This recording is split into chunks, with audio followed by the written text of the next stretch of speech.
We have an absolutely outstanding state panel of experts that is going to be joining us. And so I would like to introduce Stephanie Bernotype, who's going to facilitate our state panel. And ask while Stephanie comes to the podium, would our state panel please come up front here and take a seat?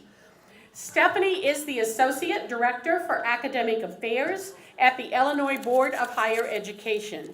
And she's going to be the facilitator for the next few hours as our state panel of experts shares information and as we take questions from you in the group. Just in the interest of time on the agenda, if some of you have questions for me and some of the data and information I shared, please find me. I will be around the next day or two and I'm happy to answer questions, and know that we will send that PowerPoint out to you as well. Stephanie, thank you so much for facilitating. Thanks, Joni. And I want to thank all of you for making time to be here today. It's a real privilege to get together with early childhood educators. I am at the Illinois Board of Higher Education, but my heart is very much in early childhood, as I began my career as an early childhood educator and worked on national board certification as an early childhood generalist. So I feel I'm with a room full of kindred spirits here and look forward to learning and thinking together with you over the course of the next 2 days. We have a really distinguished panel here to both share some insights from a state perspective and a national perspective with you about current issues, all of which you, I know, are deeply immersed in yourselves. In our field, as well as to engage in conversation with you about the kinds of questions and topics that you would like to be sure to hear from them about. So to tell you a little bit about the panel, we are going to, in terms of format, invite panelists to share some comments with you, and then we've built in 2 key times for Q&A and engagement with all of you, which we hope you'll very much take advantage of. So if you have your agenda in front of you, you note that we will begin with comments from Dr. James Applegate from the Board of Higher Education and Dr. Teresa Hawley, Executive Director with the Governor's Office of Early Childhood Development. And then we'll take a brief pause, do some Q&A and conversation with all of you, and then continue on with remarks from Dr. Ashley Becker with the Illinois Community College Board, Academic Affairs, and then our colleagues from the Illinois State Board of Education, Dr. Jason Helfer, who is Assistant Superintendent for Educator Effectiveness, and Cindy Zumwalt, who is Division Administrator for Early Childhood. And I know many of you are very familiar and work regularly with these folks, so you know they have a lot to share and also will want to very much hear from all of you. After our second group of panelists speaks, we'll have another Q&A time for interaction and conversation collectively. That conversation can happen in a couple of ways. The first is, if you'll note at your tables, each of you should have at your spot or nearby a hotel notepad. We would very much like for you at any point during the remarks to jot down questions or comments that you'd like to have panelists respond to on one of those notepads, and our colleagues and friends at INCRA will go around the room and collect those comments from you so that our panelists can respond. We also have some roving microphones that will be available, and would also invite opportunities for you to offer your comments directly via a roving microphone as well. I am familiar with wait time, so you are very much able to take the time that you need to think, but if it takes too long, the third option for engagement is for me to ask a question of the group. But that's not going to be nearly as interesting if you ask the question. So be thinking and jotting down those ideas now, and we look forward to making this as interactive as possible. I'm going to ask my panelists to, without further introductions from me, to kind of come up to the podium when it's your turn. So Jim, we'll begin with you, and we'll have Teresa follow you immediately, and then we'll have Q&A time. Okay.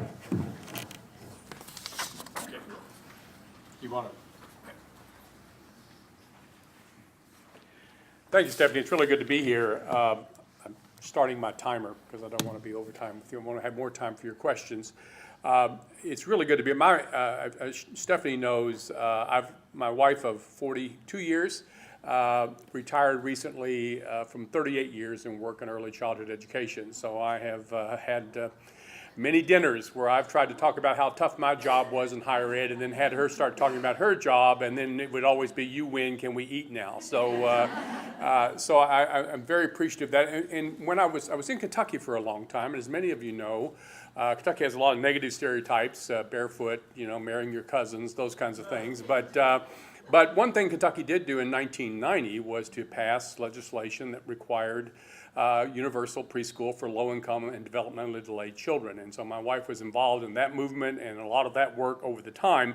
And I was involved because I moved at that point to a little bit after that, to the State Board of Higher Education, which is the parallel to the IBHE here in Illinois. And our work was much like what's being described here, is how do we create a certified, educated, degreed workforce that can meet the demands of of this great move to provide high quality education. And so work closely with the community college colleagues, Keith Bird, Chancellor of the community colleges, and others. We had a large community college system that was under our board, as well as the universities, much as you're doing here, to begin to create the stackable credentials we're talking about and the kinds of things that were necessary, because we know that the value of early childhood education is unquestionable. We knew that in 1990 in Kentucky.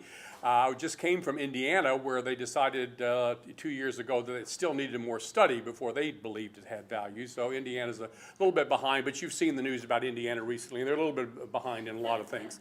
But in any case, we know the importance of this, and I'm extremely pleased that IBHE and the leadership of Stephanie is taking a strong role in being a part of this. I know that 2/3 of the 80 programs around the state are participating in our grant programs, and have had a chance to talk with Stephanie and share the important work that we're doing with the board. I was asked to present a little bit of a big picture. Why is this so important? We know it's important for the children. We know it's important in a lot of ways, but I want to put it in the context of why it's important for Illinois in terms of the success of our state economically, culturally, and otherwise. So pardon me for sharing a little bit about this. And the question we have to ask ourselves in Illinois as we think about our education system is fairness still a value in Illinois? Do we believe in fair opportunity for all of our people? And if we do, then it has implications for the provision of early childhood education. It has implications for the provision for the opportunity for a college credential and degree, not just for early childhood educators, but for all Illinoisans. So where are we now? Just a little bit of a big picture in terms of where Illinois is right now. Well, we've set a very audacious goal in Illinois. I hope you're familiar with this goal. This was set back in 2009, which is that 60% of our adult population, our workforce, would have a high-quality college credential by 2025. Why did we set that goal? Well, it was because we knew, and we know even more now, that 2/3, count it, 2/3 of all new and replacement jobs in Illinois over the next 5 to 10 years will require a college credential. 2/3. If you don't have a college credential, you will be left out of the economic opportunity picture in Illinois. You will be working poor. High school diplomas, and I'll show you why that's true in just a moment. So, as we look at where we've been, one of the first things we did when I came to in fact, my first meeting as executive director, we presented a report which is available on our IBHE website, which I apologize for. It looks like one that educators created, and it is, and we're trying to change that, and we will soon. But you will be able to find a report called the Illinois Public Agenda, which was what was created in that 60% goal is embedded within something called the Public Agenda for College and Career Success. And it has goals within it. The 60% goal is kind of the North Star. But in that public agenda, we wanted to know, since it was formed in 2009, was envisioned as a 10-year plan, at least initially, and then we'll see where we are in 2018, 2019. It was 2014, where are we? How have we been doing the last 5 years? And obviously we've seen some data to show in the last 5 years we've made tremendous progress in the early childhood area, but what about in higher ed? And we have made some progress, 2% increase about, and sadly for the United States, that puts us in the top 10 states in the country in terms of increase in percent of our population with a college degree. That probably says more about our lagging national picture than it does about anything else. But on the other hand, as we've begun over time, this purple line here, or blue line, shows you the increases in degrees and credentials we need in Illinois to hit that 60% goal. And you can see that for a while there, we were above that line. That's good. but we're beginning to dip below it. So we have to begin to think about what we need to do. And one of the things that that report showed us is that the 5 years later report is that despite the general increase, our gaps in college degrees for people of color were widening. Our gaps for low-income folks, we weren't making any progress. And for adult learners, and I want to talk about adults because the early childhood educators you're trying to get back are adult learners. And we have to have programs that are not only academically appropriate in terms, but have to be designed to be accessible and effective for adult learners. And that includes not just early childhood educators coming back, but the vast number of Illinoisans who are out there with some college and no degree and only high school to get forward. So we need to move forward. Why must we succeed? I realize I'm preaching to the choir here. So let me just be very brief about why. First of all, one of the things that sparked the public agenda conversation was this idea of the two Illinois. And here you see a study of income growth in Illinois, 79 through 2007. And you see that for the top 1%, their income grew 211.6%. The rest of us, not so much. And a lot of that is a lack of education opportunity. And unfortunately, Illinois is in the top 10 states in the country in something you don't want to be top 10 in income gap. We have a lot of discussion in the country today about income gaps. We're in the top 10, and that's not where we want to be. And one way we get out of that is through education. Why is that? Because the path to middle-class life is through college. It is more true today than it's ever been true before. This is information from the Georgetown Center for Education and the Workforce. And what we see here is actually they projected that by 2025, a four-year college graduate would make 96% more than a high school graduate. They were wrong. In 2013, according to the U.S. Department of Labor, a four-year college graduate made 98% more than a high school graduate in 2013. So the process is accelerating. Why is it accelerating? Because, as you can see here, a college degree means you are far less likely to be unemployed or underemployed. Now, I know everybody has a story about, well, I know a college graduate's a bartender. I know a college graduate's a taxi. And we do a lot of policy by anecdote, unfortunately, in Illinois and also around the country. But the overall numbers are clear. If you don't have that, and I'm not just talking about four-year degrees or even just two-year degrees here. I'm talking about college, post-high school certifications and credentials that open doors for you in the workforce. Interesting little sidebar on that bartender piece. A study was done of bartender income. And it turns out if you have a college degree and you're a bartender, you make way more money than a person with a high school diploma and you're a bartender. And you can imagine why that's true. It's where you bartend. It's what you end up doing in the bartending profession. So no matter what it is, whether the Bureau of Labor Statistics says this is an occupation that requires a college credential, whether it does or not, you still do better no matter what you're in if you've got some kind of college credential. So, and this just shows you what happened during the Great Recession. This is a little complicated, but just look at the blue, red, and green lines. I think this is pretty startling. The trends that we were seeing in the 90s and into the 2000s, the recession just put them on high speed. So what happened in the depths of the recession, which is the middle there with the arrows, is we lost 5.6 million good jobs available to high school graduates. And since the recovery has begun, and if I were to continue that line out past February 2012, that blue line just keeps going down. Jobs available to high school graduates are going away and they're not coming back. For associate degree holders, we did lose 1.6 million jobs overall in the depths of the recession, but that job market had fully recovered by 2012, and that line continues to go up. For four-year degree holders, here's what people don't want to believe. You show them data, and they're like, I'm sorry, I can't accept that data because it doesn't conform to my current beliefs. But the truth is, we never lost jobs for four-year college graduates at any point during the worst of the recession, and in February 2012, we had 2 million more jobs for four-year college graduates than we had at any time, even in the good old days before the recession occurred. So education is today the key to a successful life, and that's why it's so important that we prepare our children with early childhood to get them so they're prepared and can get their college degree in an aligned system, and that we bring back those adults and give them that opportunity for a college credential. Now, one of the things we need to do in Illinois, and I can't not, what we must do to get ourselves on track, back on track and moving forward, I can't not talk about the budget, all right? I'm going to have to say something about the budget. We have cut $1 billion out of the higher education budget over the last decade. And right now, you see Illinois in terms, this is a standard measure that's used that talks about state appropriations per full-time equivalent student. So a lot of my colleagues out here in higher ed, I think, will understand what this is about. You see that Illinois, if we don't count retirement contributions, and be careful because Illinois is the only state in the union that when it sends to the data folks at the Grapevine, done here at Illinois State University and other places, when it talks about how much money it gives to higher education, we are the only state in the union that includes our retirement pension contributions in that number. And we have been putting a boatload of money in the retirement and pension system. If you extract that money, you see we're actually, in terms of money that helps students, I'm not opposed to pensions and retirement. I'm going to be retired someday, so I'm not against it.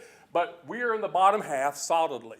And if we were to put the cuts in place that are currently being proposed, we would be 6th from the bottom in state support for public higher education. We would be sitting there right next to Michigan. Not an economy I think we want to model ourselves after. So I had to throw that in there, sorry. I mean, we need to be advocates for funding for education. That is the ROI investment. That's what return, whether it's early childhood, K-12, higher education, that's the return on investment for Illinois.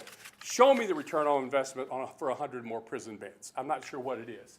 Now, when we look at this, we also have to ask ourselves questions about fairness. Again, as I said, the gaps for, and I'm not talking, there are gaps certainly in the pipeline, but I'm talking about looking out there at the folks that are living and working in Illinois. These are the numbers. Now, I just received this morning updated numbers that I didn't have a chance to change from the Lumina Foundation on where we are as of 2013. This takes 1 year out. There's no real significant changes.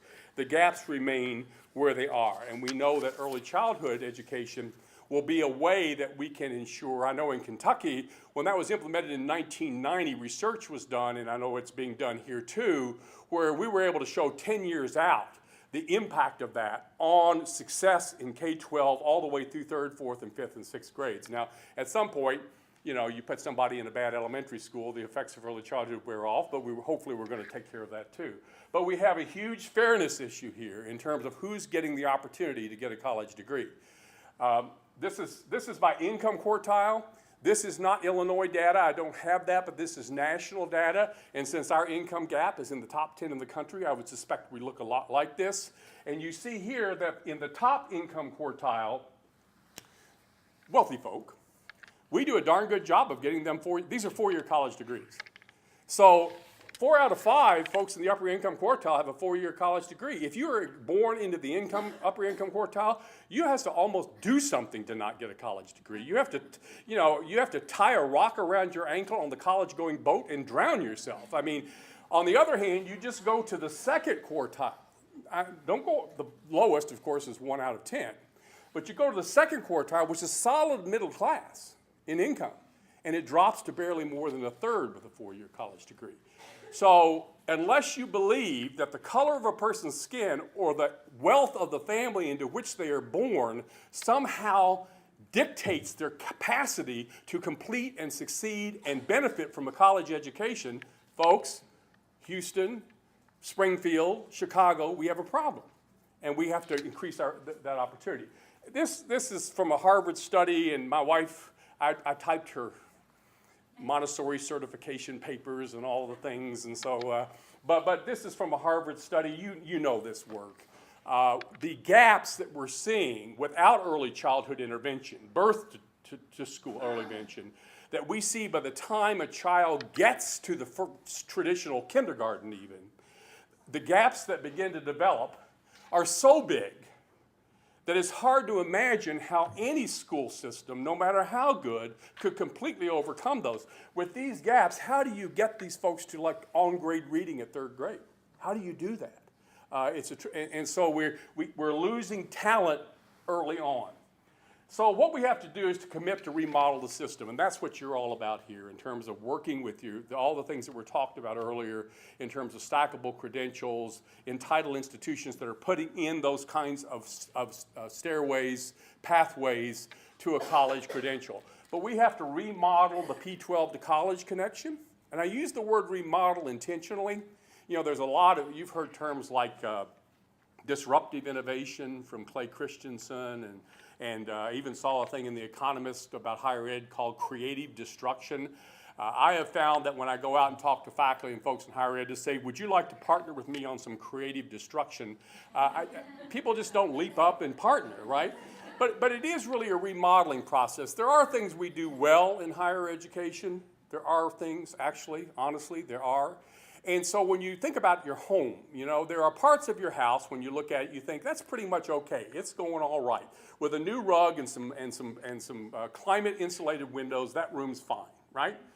But you look at some parts of your house, the avocado appliances in the kitchen, some of the bathrooms, and you say, oh my goodness, those just have to be stripped back to the walls and redone. We have some areas like that in higher education. One I'd point to is remedial and developmental education, which needs to be redone, and we're working on that. So we have to start early with early childhood. We have to create a culture of college going from the very earliest times. You know, I've seen examples of where, you know, young children are wearing T-shirts or things from colleges. It's not that they're necessarily going to go there, but the idea that the finish line has changed, as I said earlier, that without some form of post-secondary credential, you will be working poor. You know, for a long time in this country, we had a lot of organizations all about access to college. And they thought if they got somebody to a college campus, they'd done their job, they checked the box, they called themselves a success. And then we made the mistake of looking at completion data. And then we began to say, wait a minute, it's not about just access. It's about getting people in and getting them, as with your early childhood educators, the credentials and degrees that are going to enable them to go back out and succeed. Check my, checking my time here. Okay, getting close. So we have to partner, and I know there's a lot of partnership going on in here between 2- and 4-year institutions and others, but it has to be beyond education. And I think it's true in early childhood, it's true in helping people come back to college. We're really supporting the creation of regional networks, collaborative networks.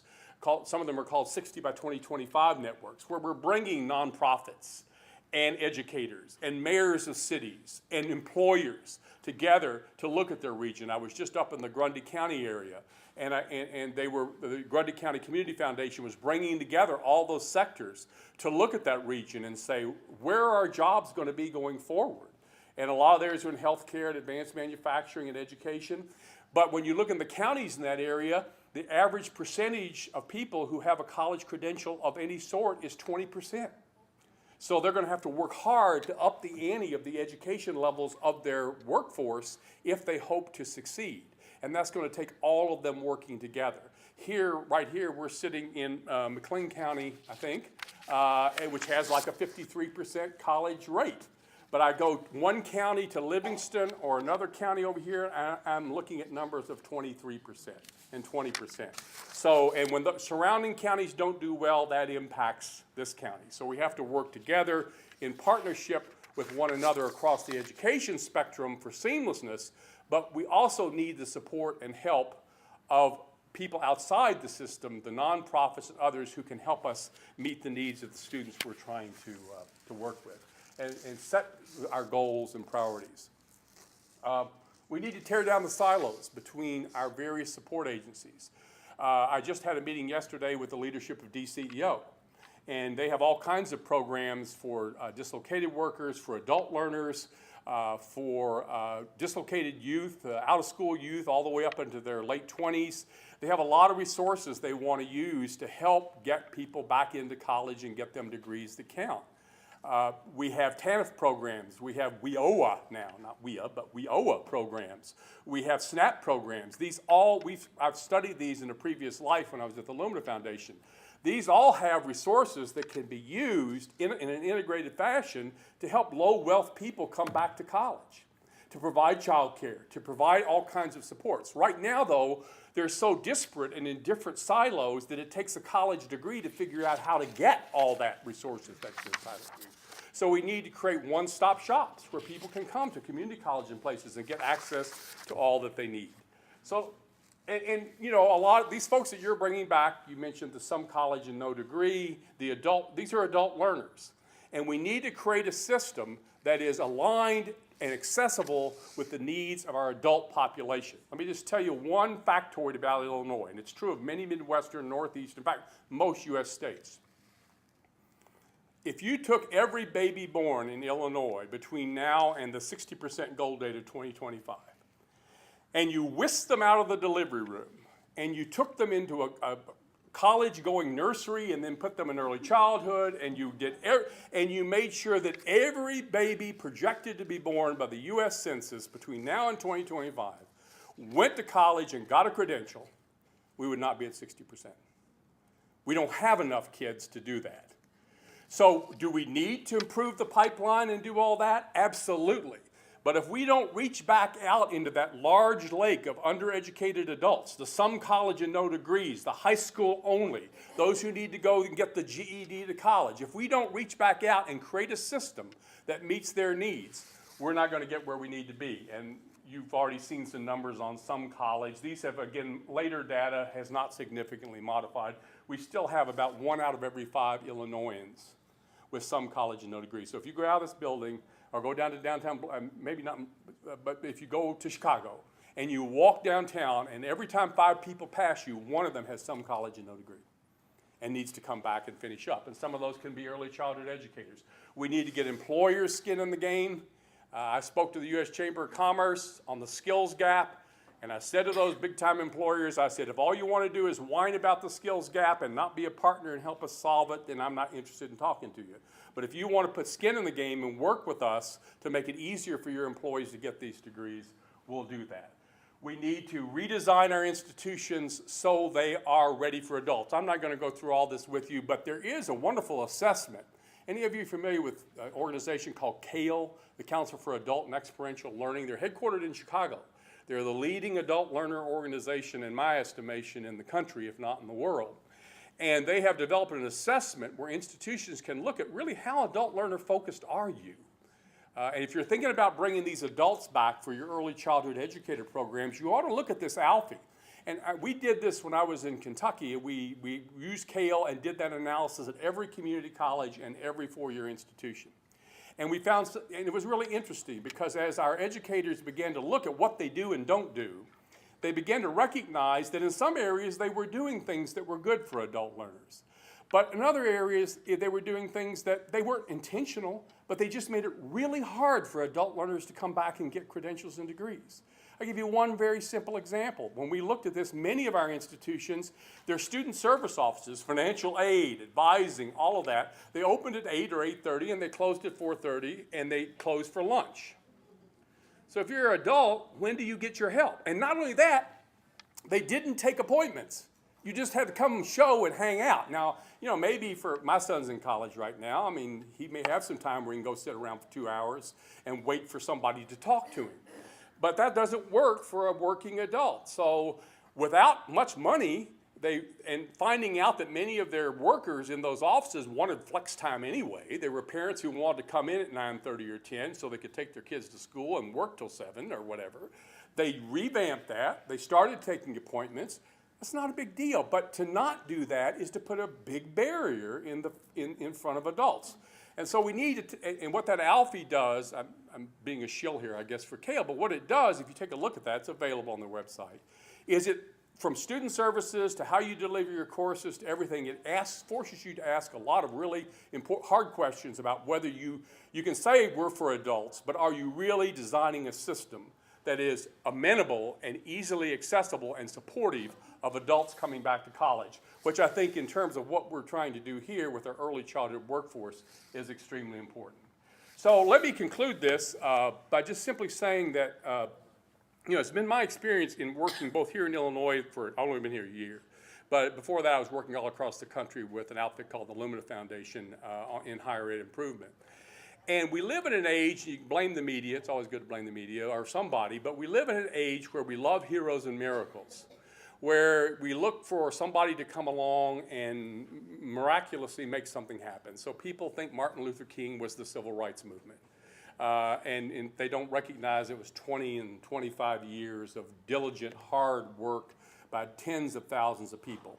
There's a wonderful book by a fellow named Steven Johnson. He's a really smart guy, and it's called Future Perfect. It's a small book, doesn't take much to read. And a lot of the book is about how we can use new technologies and social media and others to mobilize movements to get things done, like the early childhood movement in Illinois. So that might be of interest.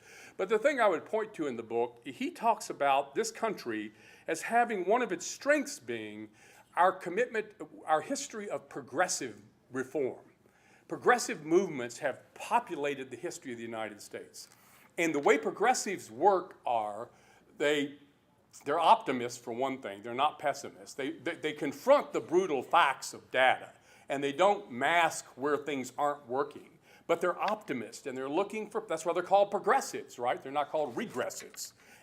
But he says today, rather than understand the hard work that progressive reform takes, we tend to be in a culture of heroes and miracles. And the example he uses, which I think is very recent, reasonably recent, is the miracle on the Hudson. How many of you know what the miracle on the Hudson is? See, everybody knows, right? Everybody knows. It's a miracle. It's a miracle. That plane landed on that water, and who's the hero? The captain, right? He's the hero. It's a miracle, and all those people are alive. Hallelujah. All right? Well, really, when Steven Johnson tells the story, and I've checked with some of our aeronautics folks here in Illinois, and they confirm this is generally true, what happened was, really, truly, was long before that, a lot of folks in the aeronautics industry, back in the day when more planes than we would like were crashing into the ocean and into the ground and killing people. I saw some sort of History Channel thing on water crashes. It was really quite disturbing, planes shattering and people dying. I didn't watch it for long, I'm not sick, but it was a History Channel, sorry. But okay, so they said, well, why is that happening? You know, why is that happening?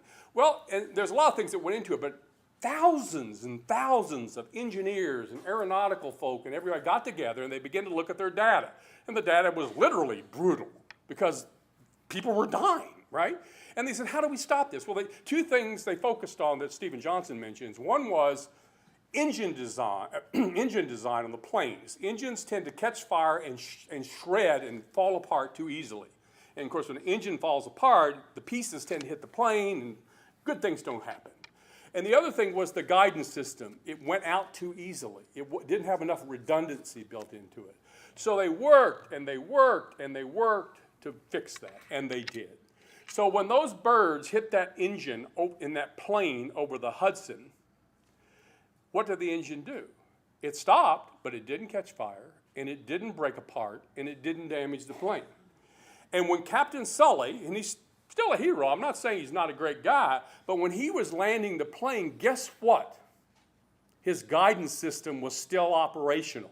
So he could tell whether he was level or not. Imagine trying to land a plane in the water when you don't know whether you're trying to look out the wing and figure out whether the wings are level or not. He had his guidance system in place, and so he was able to land the plane. So the point is, those people are alive today predominantly because thousands of people in an area looked at a problem, looked at the brutal facts, tried to figure out what the problem was, and worked for years and years to solve that problem, and they did, and lots of people are living. I fly some, so knock on wood, we're in one of the, for commercial airlines, we had a tragedy here, of course, at ISU recently, but overall, it's a very safe period. And so my point simply is, we've got a challenge here in Illinois around education generally, and we have a challenge around early childhood. Here we are, not thousands of us yet, but maybe if it went across the state, probably it would be thousands of people working in this area. We've got to set clear goals, focus on this seamlessness issue, focus on the workforce, do the things we're doing. We're already, as was demonstrated previously, we're making enormous progress. Let's just keep at it. And when we do that, we too will be in a position in the not too distant future where we'll be able to look and say, we have solved that problem as well. fairness is a value that Illinois truly embraces. Thank you very much.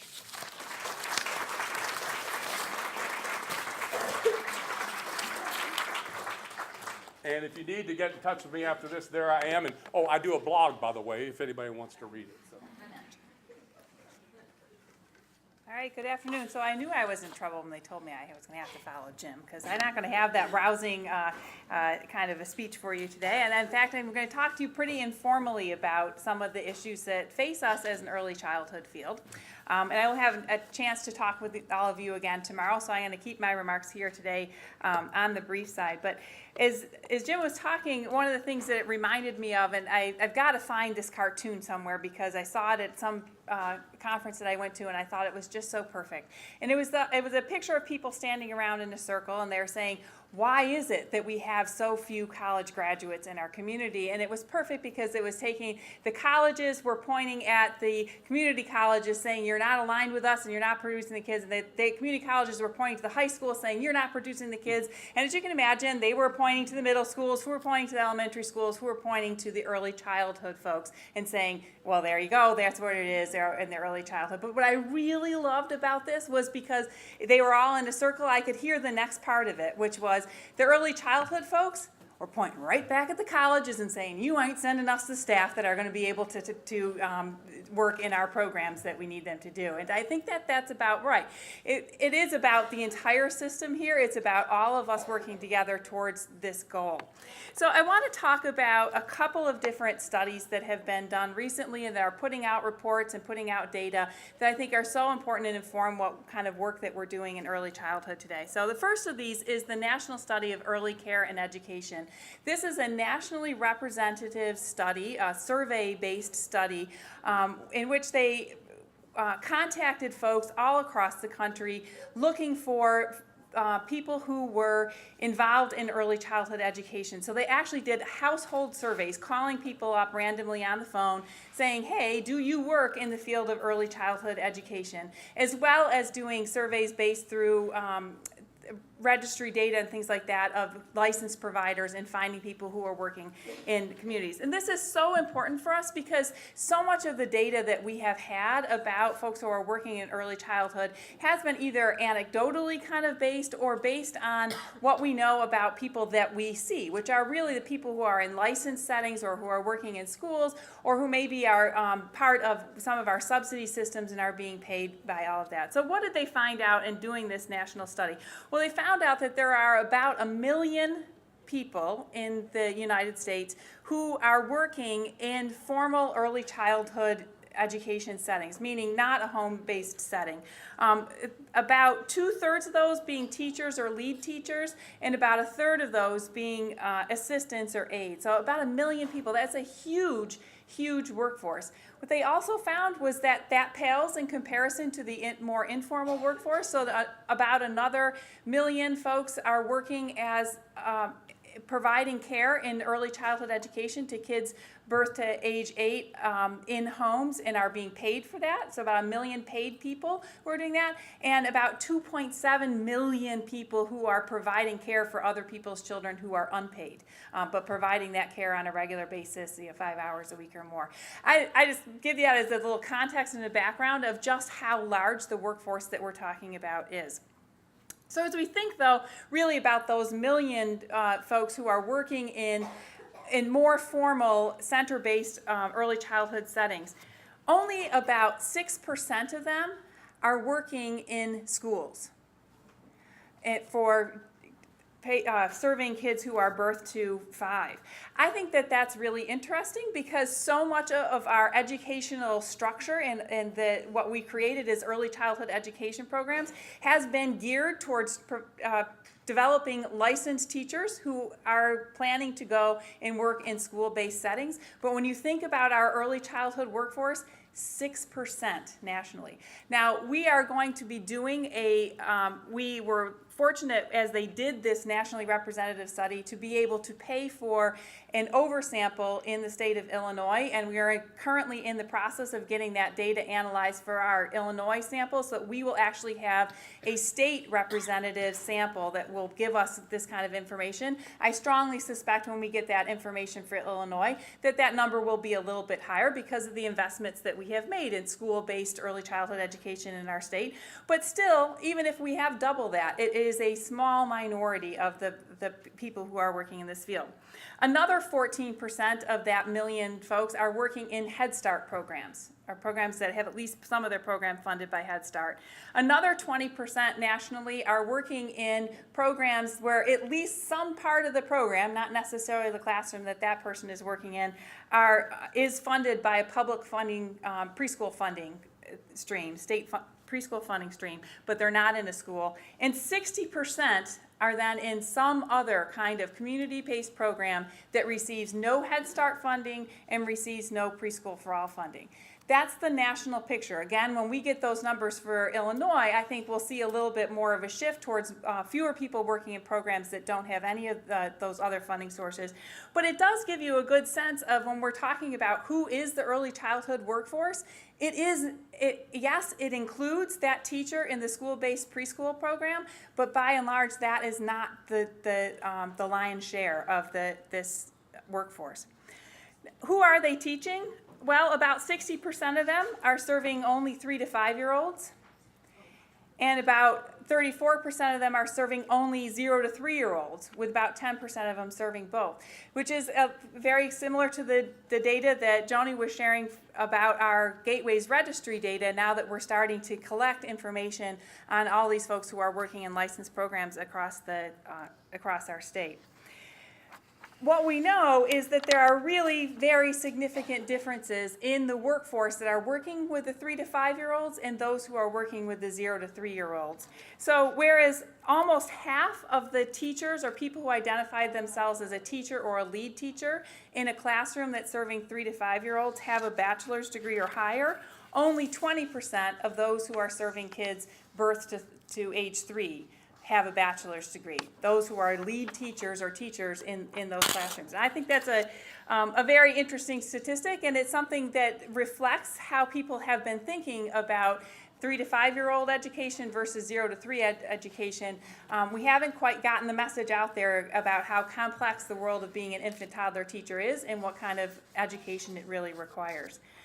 But I do want to go back and say, how many of you are surprised when I've given these numbers and I'm talking about a workforce that is majority of it being, almost all of it in this particular sample, being in basically licensed child care centers, private preschools, or Head Start programs, that yes, actually half of the people who identify themselves as a teacher in this sample who are teaching 3 to 5-year-olds have a bachelor's degree. How many people find that surprising? I find it surprising. I think this is one of the great findings that we had from this research, because there is still a stigma out there. There's still a belief by the general population that those who work in early childhood education themselves do not actually have that much education. And that probably is based on how low the wages are in this field.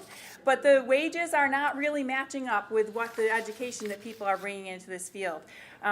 Really what we're doing actually is educating our young children at the expense of the teachers who are working in the programs, and asking them to subsidize all of the rest of us in providing that education to young children by not paying them fair and equitable wages.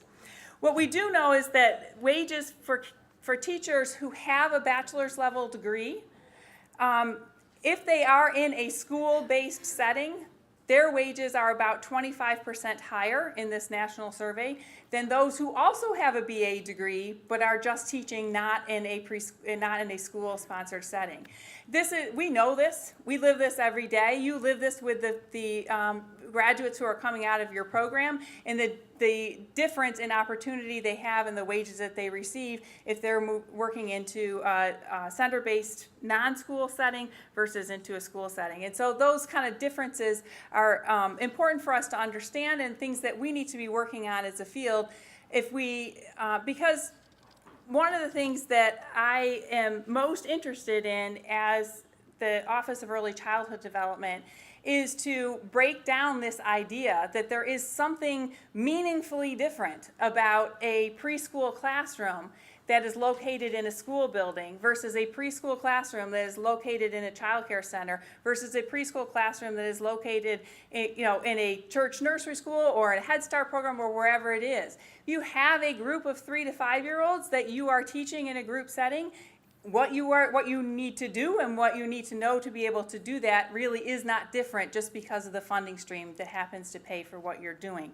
So we know that that is true. However, that hasn't come across in the way that we fund these programs and the way that we operate them. So at the national level, clearly this National Study of Early Childhood, early care and education, and all this focus on the workforce has opened a lot of people's eyes about what our workforce really looks like and what the needs of the workforce are. The federal government about 2 years ago started looking at this and thinking, these are real issues that we need to address. How do we get attention focused onto this issue?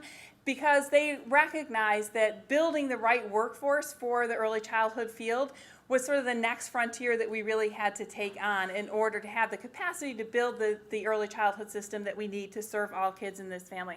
And that was the Institute of Medicine report that Joni referred to earlier this afternoon, Transforming the Workforce for Children Birth to 8, a Unifying Foundation. This report that came out last Wednesday from the Institute of Medicine they talk about it as being the neurons to neighborhood of early childhood workforce development. If you remember, Neurons to Neighborhood was really a seminal work that helped shape the direction of all of our thinking about the importance of early childhood education and the importance of the early years in development. It really is the report that we're all able to look back to say, it isn't just us saying this, really, it's an official body, the National Academy of Sciences, the Institute of Medicine, saying how important this work really is. So what did that Institute of Medicine report say?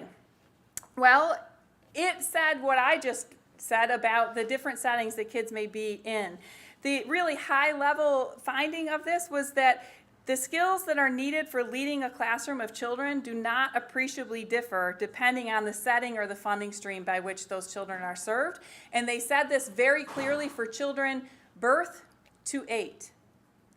I think that is so important for us because when there are not too many people out there who are going around thinking that first, second, and third grade teachers don't actually need a bachelor's degree or don't need a very strong skill set to be able to serve the kids that are in front of them. Unfortunately, there are an awful lot of people walking around thinking that those who teach a classroom full of 2-year-olds don't particularly need a bachelor's degree or that kind of training to do that. So I think this saying that it really doesn't matter, the age of the child is not what we're talking about, it's not the setting that they may be in, that the skills that you need are the same across all of that. And they did come out pretty strongly saying that they believe that we need to have people at the bachelor's level degree or higher to be the lead teachers in these classrooms, again, across the full age range from birth to 8. But I really appreciate the way that this report is laid out and what they talk about in there because they talk about, from a public policy perspective, this is not a magic silver bullet. Getting folks to have a bachelor's degree in early childhood education, even if these are very well-designed programs, is not going to be enough to transform the workforce that we need. So I'll read you a quote that they have in their book and in their recommendations. So they say this. So the consistency in education expectations that would result from requiring educators who work with children from birth to age 8 to have a minimum of a bachelor's or equivalent degree with qualifications based on competencies could contribute to improving the quality of professional practice, stabilizing the workforce, and achieving greater consistency in learning experiences and optimal outcomes for children. However, I really like this, a policy requirement for a degree implemented in isolation without addressing other workforce development considerations would be insufficient to yield these improvements. This is great. And why this is great? Because we know that we need to be reforming the way that we're conceptualizing and operating our programs in the professional practice of teaching young children, so that we have opportunities for professional learning communities for folks who are working, so that we have much more intensive both pre-service and in-service support, coaching, mentoring, all of the things that we know really work to improve the skills and the practices of those who are working in the field. So if you haven't seen it already, I highly recommend to you the Institute's report. Right now it's only available in sort of an online format. They haven't actually got the published book out yet, but it's coming soon. And there'll be lots more that's coming out on this. What we are hearing from our federal officers in Washington, both on our preschool development grant and our Race to the Top Early Learning Challenge grant, is from their perspective, this is their blueprint. This is their marching orders. This is how they are thinking about what they need to do for the next 10 years for our field. And so it's clear that our transforming how we prepare teachers and the supports and the skills that we give them, and then not only before they enter the classroom, but how we continue to support their learning and development over time as they become more master teachers in our field, is going to be the work of the next 10 years. And there's going to be a lot of attention put on this from the federal level. We as a state need to get ourselves ready to be in partnership with the federal government to move these priorities forward. One of the things that we've been really good at in this state, Joni alluded to, I think that when we've totaled it all up, of the recent initiatives that have been done by the federal government, the Race to the Top, the Preschool Development Grant, the Early Head Start Child Care Partnerships, I do believe that Illinois has gotten the most money out of the federal government of all the states towards these goals and these different kind of programs that these initiatives that they've put together over the past 5 years. I would like us to be the state that gets the most money out of the federal government as they try to put this initiative in place to think about transforming the workforce for young kids birth to age 8 in the country. To do that, we need to be prepared. We are thinking in the governor's office and with lots of our partners across the state about how to do that. So one of the initiatives, like I said, was doing the analysis of that early care and education study for Illinois.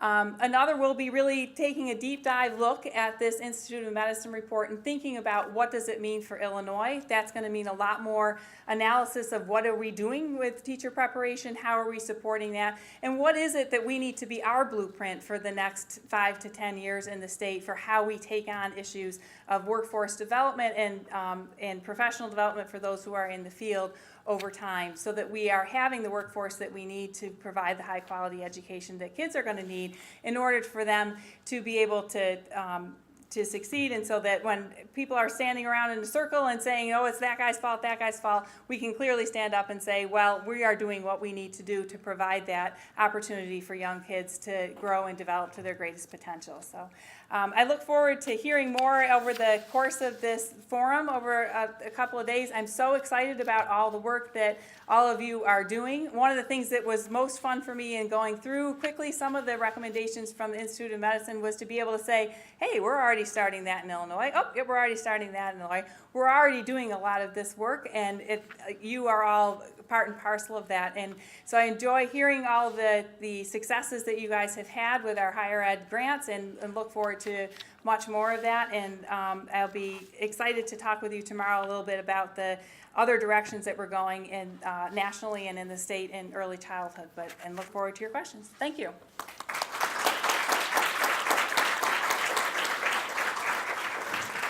For our panelists, we have a microphone that I'll ask you to pass back and forth as questions come in for all of you.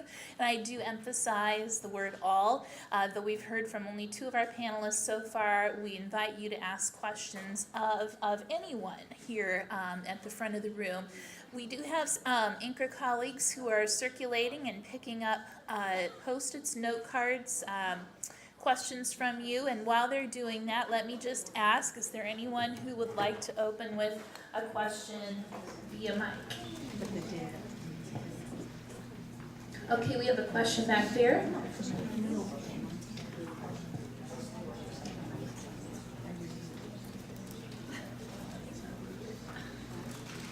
I totally agree with all that's been said. I'm preaching to the choir, truly, but what do we do then about community colleges, mine for one, who's talking about eliminating early childhood degrees because people cannot make a marketable wage.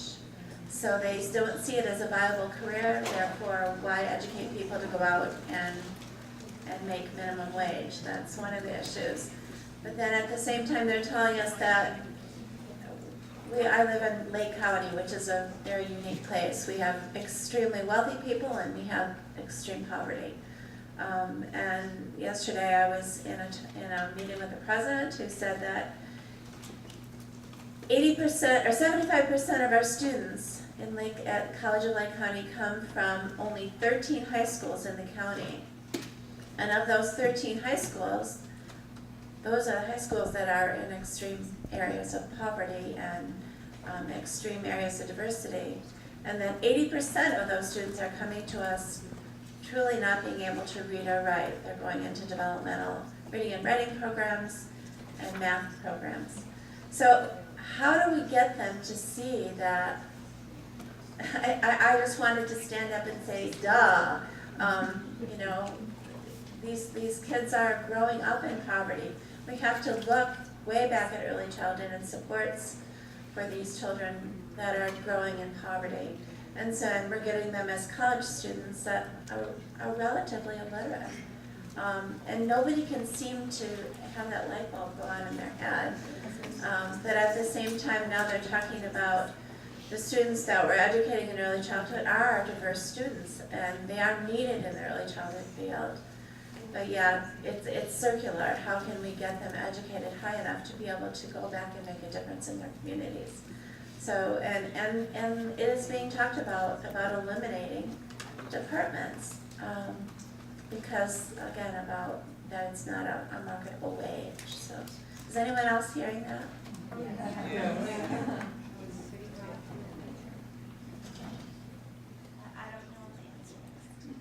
I'd like to piggyback on that, because in the current atmosphere for livable and just wages, McDonald's employees now want $15 an hour. Hotel employees in Chicago are getting $15 an hour, and they deserve it. But how do we bring up the wages of our highly educated people that work in childcare? All this research is wonderful. And you gave us all the data how this is going to help our children. But we as educators, how do we help our students so that they're compensated fairly, that they want to come through our programs? And I think if we have happy teachers, we'll have happy children. So I hear this all the time in the classroom about the wages, that they're so low they can't move out of their parents' home. They can't purchase a car. They don't even think about purchasing a house. So is this fair? And I love all the research and I agree with it. But what are we doing for the teachers? I personally tell my students to go into the public school system, to get their bachelor degree, go into the public school system, because that's where they're going to get the benefits and the wages. So make a step in preschool, get your bachelor degree, then go on into the public school system. So what are you all going to do for our teachers? So I will take a stab at this question, and of course it's the undergirding question in all of this, and it actually really goes to the issue of how we finance early childhood education in our country. The reality is that the vast majority of early childhood education, whether that's childcare while the parent is working, preschool opportunities, whatever it is, the vast majority of it is parent funded, right? It is privately parent funded. And if you do the cost modeling of this, which we have done in the Office of Early Childhood Development, and look at, for what we talk about the gold circle of quality in our early, in our Accelerate program, and how much money it costs to provide a gold circle of quality program for a 3 to 5 year old or for an infant, It's a pretty shocking amount of money, which is not affordable, is absolutely not affordable by the vast majority of parents in this country. At the same time, what we do in terms of financing is we provide a very limited amount of childcare assistance, even though it is a huge amount of money. It's this year closing in on $1 billion worth of resources are being provided for childcare assistance to help those low-income families. It's reaching a tiny fraction of those who might be eligible for those services, and the income level at which it cuts off is really quite low, and it's again a small minority of parents who would be able to access those services. Then we fund Head Start and Preschool for All programs. We have kind of kept them at a level of funding, even though costs continue to escalate, and so there's a lot of cost pressures on our Head Start and Preschool for All programs. While we're trying to ratchet up our expectations for the quality of the staff, we're not at the same time ratcheting up the reimbursement that we're providing to those programs. This is a huge structural problem in our field that we've tried various strategies to work on over the years and are pushing for. I do believe that this Institute of Medicine report is one of those major strategies that helps us to legitimize the fact that this is actually a field where we need to be resourcing it appropriately so that we can have these highly qualified staff people doing this work. In our state, one of our big strategies to this is with our Early Childhood Block Grant, we've intentionally tried to layer on Preschool for All and Prevention Initiative funding onto child care funding streams to raise the amount of money per child that is going to those programs to allow those programs to hire that higher level of staff. But that's not, it hasn't erase that gap for sure in terms of the resources that are available and the salaries that are available in the field. I don't want to be, I am an optimistic person, and I think this is something that we need to work on and that we are working on. I believe that this is going to take us at least the next decade to get there, to get the kind of wages that folks need. One of our committees in the Early Learning Council is working on this as we speak, creating a report for us that will help undergird this idea that we need to be paying the wages in the field across the different settings so that we can attract the staff that we need to have. But again, it's a huge systemic problem that we need to work on. The question of programs that are talking about dropping the early childhood degree because of the wages, this is something that we have I know talked about in our Joint Education Leadership Committee. It's an issue that we are recognizing is an important one, and it's one that we have to figure out how to solve, because regardless of whether the current situation is that teachers are receiving the wages we need, we have to have these programs to develop the skills that our teachers need in our early childhood workforce. Well, I'll just tell a personal story. Betty and I used to track, she started her early childhood teaching here in Urbana when I was a graduate student and a doctoral student in Illinois. We tracked her salary once we had 2 kids. We tracked it until we were waiting for the point at which her salary would, without me in the picture, would take her off food stamps. And it was a long time before she ever would have gotten off food stamps. So I get it. I guess one thing I would point to, and again, I think the things that are being worked on that Teresa talked about are extremely important at the state level. But I would just say as a society, we have to make a decision. Yeah. There's a great book called Education and Technology. It's by Claudia Golden and Lawrence Katz. And it's an analysis of why the 20th century was the American century, and it was.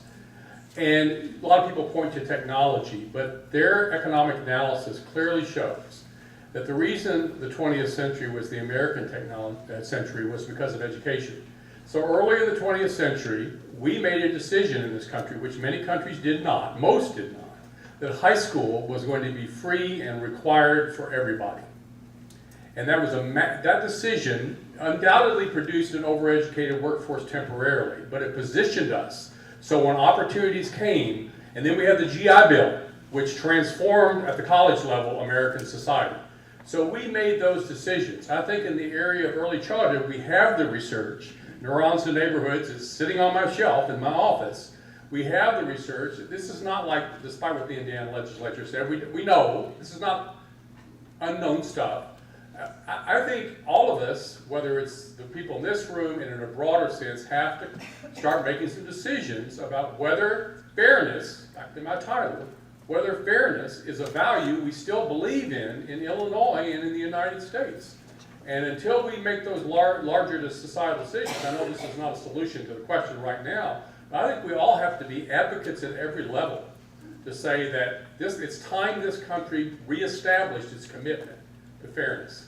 Because the people that are suffering the worst from this lack of fairness, obviously, are the folks who can least afford to do so.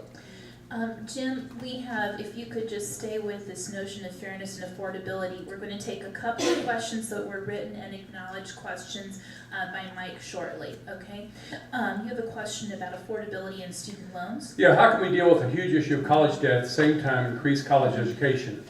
Well, I think there's some things that need to be done. It's at every level, right? At the state level, we need to reinstitute our commitment to the MAP program. The MAP program used to be able to provide awards to nearly 2/3 of eligible students who applied. Today, that number is in the 30%. So there's more than 2/3 who are eligible, who actually applied for MAP, don't get any awards. The cutoff date for MAP gets earlier every year. So we have to make a state commitment. That's a great program. Illinois can take pride in the fact that it established one of the largest need-based aid programs in the country. We didn't go the Georgia Hope route or the Florida Bright Futures route where we gave lots of money to rich people to go to college because they could do the SAT well, and Illinois is to be complimented for that, but we've let it slide. So I think we have to have state investment in education, including the MAP. But I think there are some things we can do inside higher ed as well. A recent study that we did showed that students, for example, I can argue with you every day that an average $27,000 loan, which is the average, coming out of college for a 4-year degree is a good investment if you get the degree, that most people are going to be able to pay that back. But those some college and no degree people, the 1 out of 5 in Illinois, I can also tell you that the worst investment you can make is to borrow money and get in debt and leave college with no credential, because the average salary for a person with some college and no degree is barely better than a high school graduate. So then you're in trouble. But there's some other things we did. I can't go through them all. We did a study recently and determined that a lot of our students from 2-year and 4-year institutions are graduating with what we call excess credits. And so so you're supposed to have a 120-hour bachelor's degree and a 60-hour associate. A lot of our students are graduating with an average of 7. The average is in the 60-something, 70, which means some people are getting 80 and on the baccalaureate degree. That's a lot of extra cost. We can put in pathways programs in our colleges and we're doing that to make sure that students get out as efficiently and effectively as possible. And we also need to do a lot of work inside our institutions to drive down our own costs, and we're working on that too. So it's a both and. We need more state investment in MAP and in education, and we need our system to begin to work to be more efficient and effective to reduce costs for our students. And there's a lot of things that can be done there. Actually, I talked about that on the blog that I mentioned earlier, so if you'd like to. But it's an issue that we need to address, particularly for certain groups. There are a lot of, culturally, some groups who are averse to taking out loans for intellectual capital. And so it's an issue for us in this country, but again, I think it's going to take both public investment in the education piece and the system itself becoming more efficient and effective. Thank you, Jim.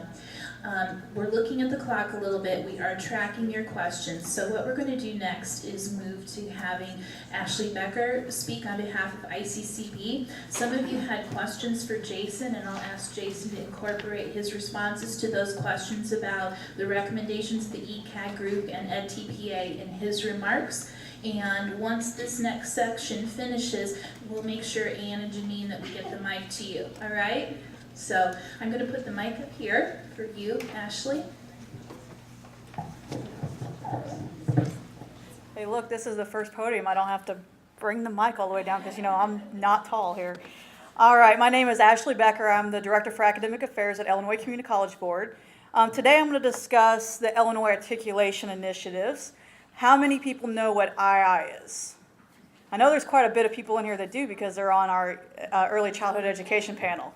I saw my counterpart walk in. I call her my partner in crime, Melinda Alio, in the back. She is me over at IBHE, and together we manage the early childhood education panel, as well as a lot of other different panels. But I'm going to kind of give you a brief overview of II today, and then talk a little bit about what our early education panel has been doing. They've been doing a lot of great work, and this is going to assist us with the question that was just posed to Dr. Applegate when you talk about lowering that cost for students, helping them with graduating with 120 credit hours instead of 150.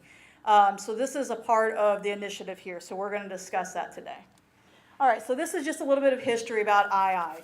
So basically, as you can see, it kind of started in the 1960s with the Articulation Compact and has grown since then.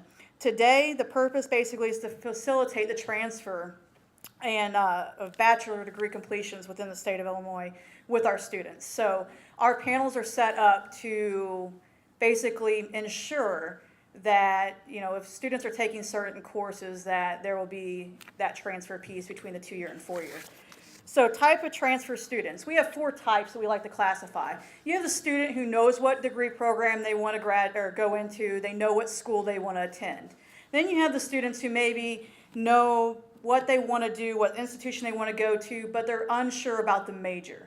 And then you have the students who know their major but are unsure about where they want to transfer to. And then you have the student who really doesn't know what they want to do. They have no clue about what major they want to go into, and they really don't know what school they want to transfer to. So that's where the II process comes in to assist these individuals. So 3 key components. The 2-year and 4-year institutions basically are equal partners. It's very important that we have representation from both sides of the table to ensure basically that we're educating our college freshmen and sophomores together. Faculty members take a primary responsibility in developing and maintaining the program and course articulations. Today we just met with one of our panels, and we had 2-year and 4-year at the table, and the biggest piece of the puzzle was ensuring the rigor was there, that the courses are meeting the expectations of both 2-year and 4-year, not only to transfer to the 4-year, but we also have to remember about the reverse transfer as well for 4-year to 2-year. Institutions have to work together to assure this. Lower division courses, both of the 2-year and 4-year, are comparable in quality, scope, and academic rigor. So that's why we have both partners at the table. So who participates? Well, approximately 400 faculty members from across the state, transfer coordinators and academic officers, which are typically our chief academic officers or deans, from 111 regionally accredited institutions in Illinois serve on our general education and major panels. Institutions that participate are completely voluntary. They do not have to participate. However, if you're wanting transfer students, it's very important that you are a part of this. 98 full participant schools, 48 community colleges, which is all of them participate, 11 public universities, and 39 independent 2-year and 4-year universities also participate. We have 13 receiving only schools, so they basically participate on receiving the transfer but not on the transfer side of it. And nearly 350 faculty members serve on 6 education panels and 18 major panels. So a lot of participation. These panels are faculty driven. When we meet with our panel members, we go over a number of course identifiers. Per panel, we talk about course titles, descriptors, student learning outcomes, and they're assigned an II code. So students who are going through a community college or even a 4-year university, if that institution has been awarded that code, they can find it typically in the course catalog. So they're able to track what courses they're taking, what they can take in the gen ed portion, and if, let's just say, they know they're going to go into early childhood education, they can look for that course that actually has that II descriptor that says, if you take this course and want to transfer to, U of I, that this course here is in the II compact and will transfer. So institutions are invited to submit courses to one of the panels for evaluation, and the faculty panels evaluate the scope, the quality, and the academic rigor of these courses. And they may grant the course an II code, and they may not. We have a lot of panels that take a lot of pride in this, and they will send it back from a 2-year or 4-year standpoint if it does not meet the scope of what they believe that course should be at. So here are some of the major panels, because early childhood education falls underneath this.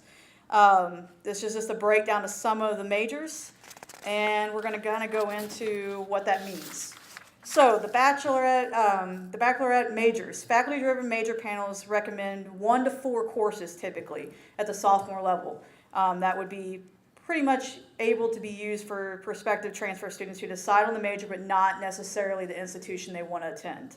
So the iTransfer website, if you have not been to this site, I highly recommend going to it. This is also a great site to send your students to, as well as MyCredits Transfer, which is on that site as well. It assists your students with kind of developing a plan of what they need to take to ensure that transferability and lower the cost overall of maybe the debt that they're taking out to be able to complete that degree.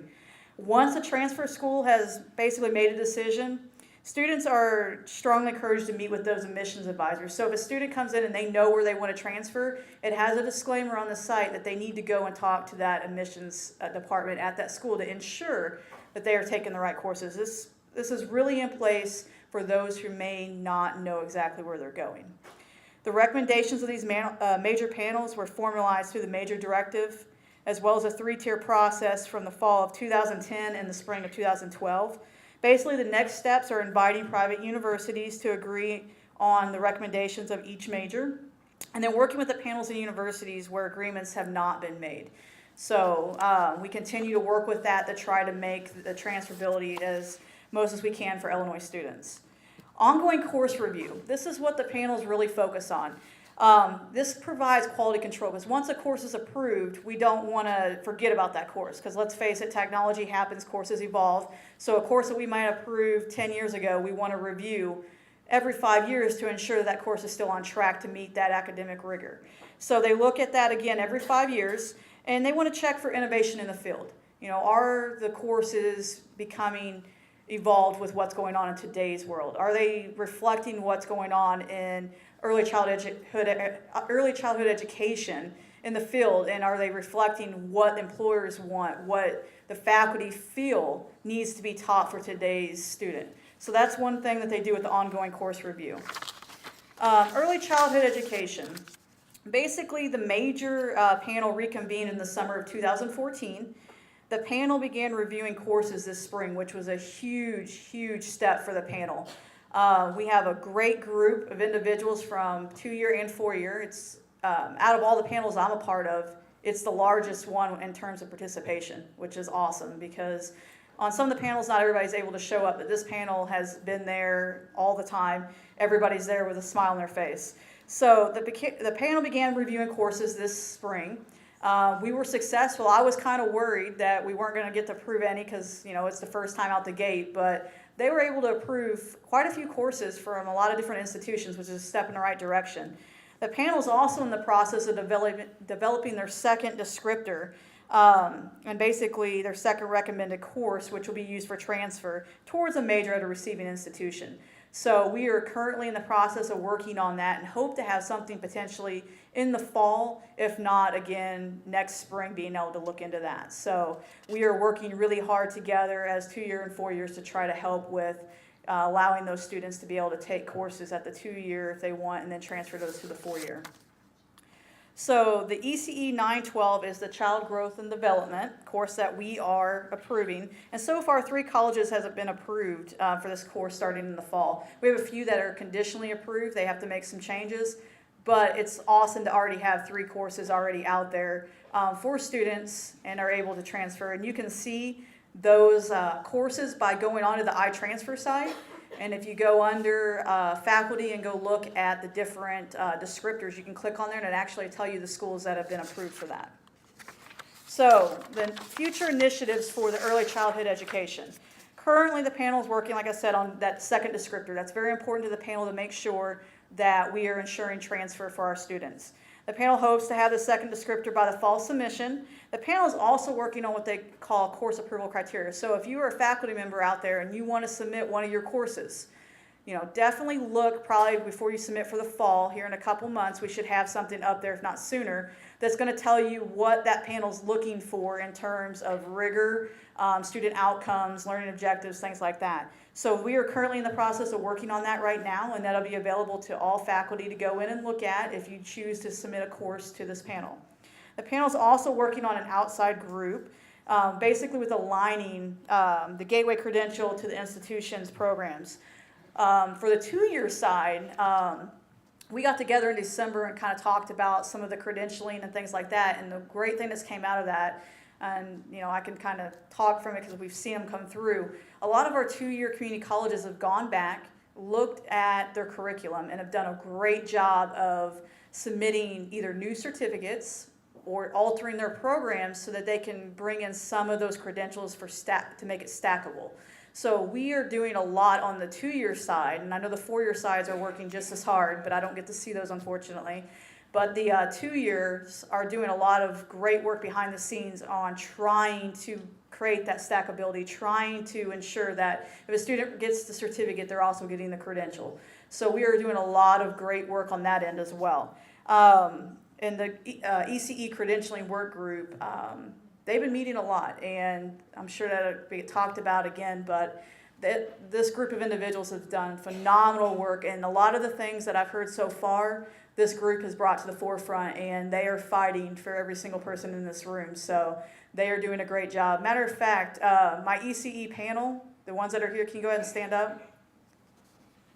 Don't be shy, I know you're here. So, these are all members that are a part of the panel, and if you guys ever have questions about transfer and you don't want to call Melinda or I, definitely reach out to them because they are here, they're pushing, they're bringing what the issues are in the field to the state boards and trying to help students when it comes to transfer and lowering the debt and making it a more effective process for all students. So I want to thank them. Other than that, that's all from me, really. And, I just want to say thank you again to the panel who's been working so hard. And, if you ever have questions about the Illinois Articulation Initiative, feel free to reach out to me or Melinda Aleo. We'll be glad to talk to you about what you can do potentially with your institution's courses on helping your students with transferability. Thank you.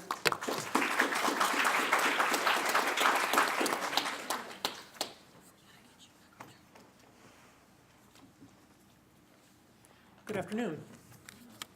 My name is Jason Helfer, and I serve as the Assistant Superintendent for Educator Effectiveness with the Illinois State Board of Education. And typically when I get to talk, I'm always thinking in the back of my head, especially after 3 really powerful presentations, coming up and saying, "Hi, my name's Jason, I'm from ISB, I'm here to help you." And so the way that I think that I'll probably parse this presentation, and I'll be brief because I'm really interested in hearing, oh, I'm sorry. I'll just try like this. Thank you. There were a few questions that Stephanie alluded to that I'll answer and talk about where we are in the rules making process and licensure process, and then some broader questions about the redesign of early childhood programs. So the 2 questions that I received, one of which, where are we in the approval process of the early childhood teaching standards, those have been approved and they are effective. That's Part 26 of our administrative code. Jim alluded to earlier that the IDHE website was made by a bunch of educators, and you can tell. Well, I'm not sure who made the ISB website, and I usually encourage people never to go near it.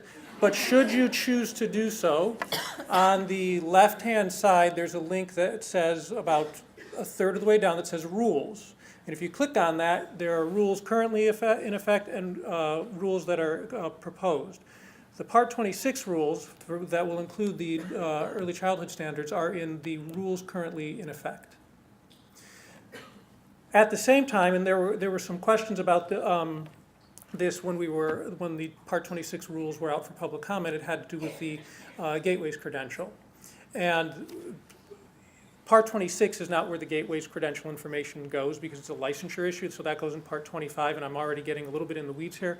But I just want to let you know that the Part 25 rules, which include the Gateway's requirement, those are going before our board for approval to go out for public comment at their May meeting.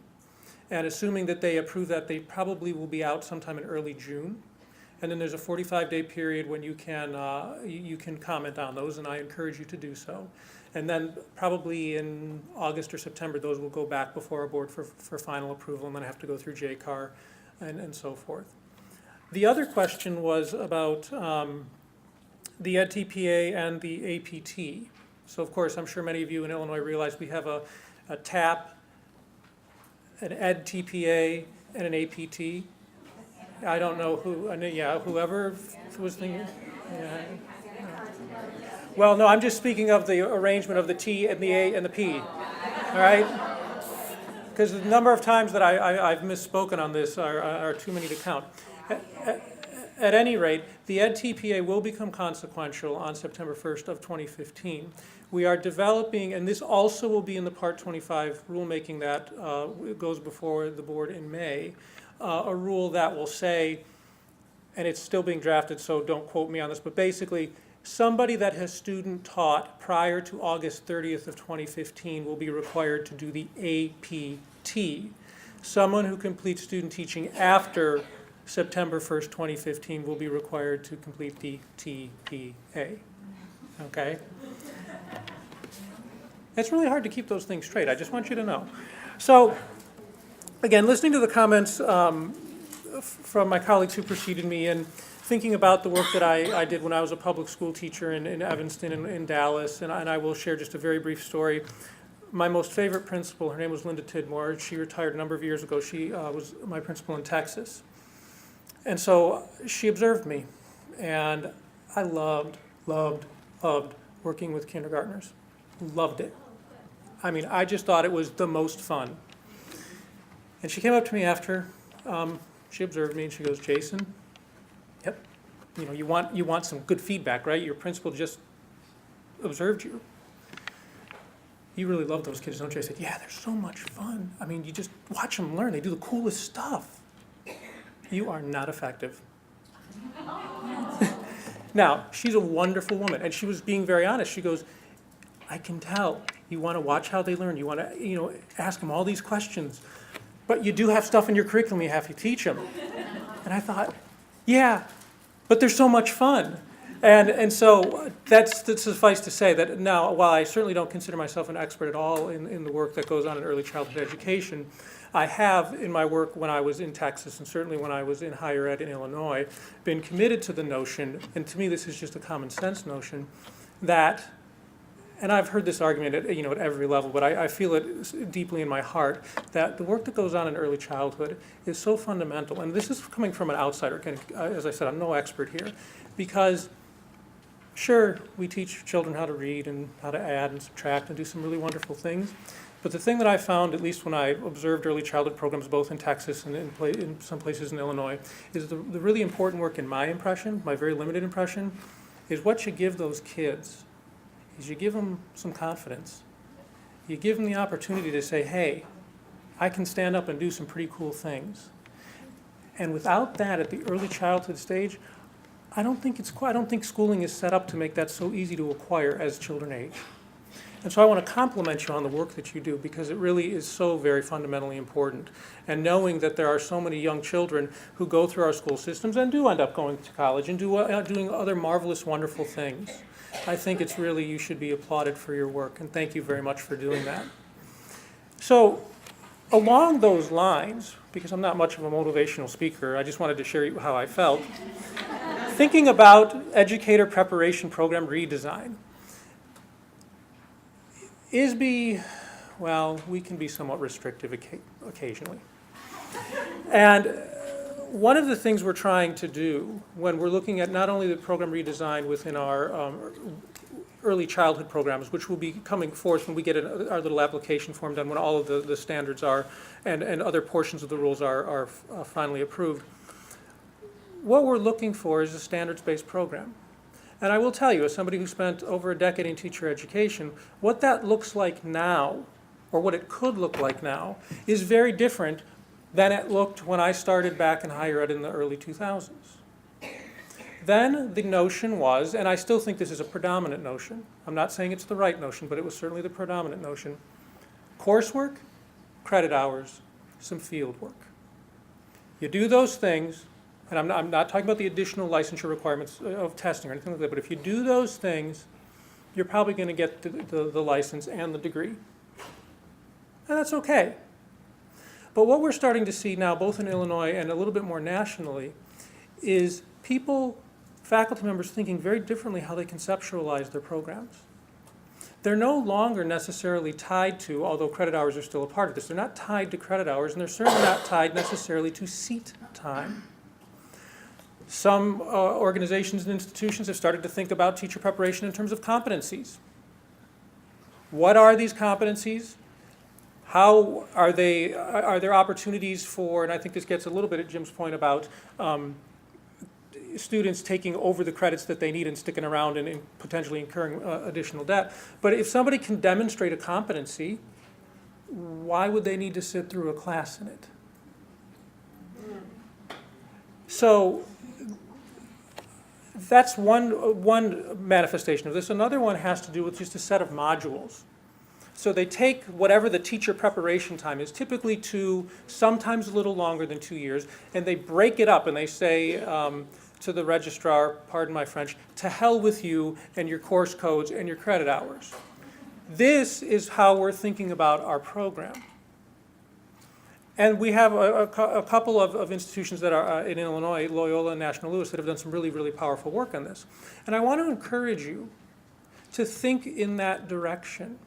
I'm not saying it's the only solution or the only way that this work can get done well, but I do think it is a very provocative way to think about how we want this teacher to look on day one. I would also encourage you, and I know this is something that Superintendent Cook has, since I've been at the agency, has been very interested in, is really thinking about flipping, and this is a generalization to be sure, flipping the model of teacher preparation to say, we're going to start talking with our community and school partners first to see what they think in terms of what needs to be done. And we're going to model our field experiences, we're going to model our course requirements on that. And again, some institutions, certainly in Illinois, have started to do that, and others across the nation are starting to think about this. And I think one of the reasons that this has occurred, well, there are a couple. One of which is, I'm sure many of you are familiar with the NCTQ things that have come out since about 2007. And that has really put probably not the most attractive microscope on educator preparation programs. And in fact, I remember when I was at Knox, we pushed back very, very hard. That's probably the only time I've ever yelled at somebody.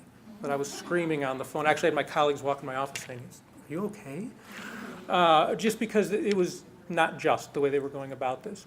But one of the things they did do is, for whatever reason, institutions started to rethink what they're doing, because they do know that college is really expensive. They do know that sometimes, especially if individuals are transferring from a community college into a 4-year college, while it would be nice to believe that it's a 4-year degree, you're done, that sometimes because of the requirements within educator preparation programs, we're talking 4.5, 5 years.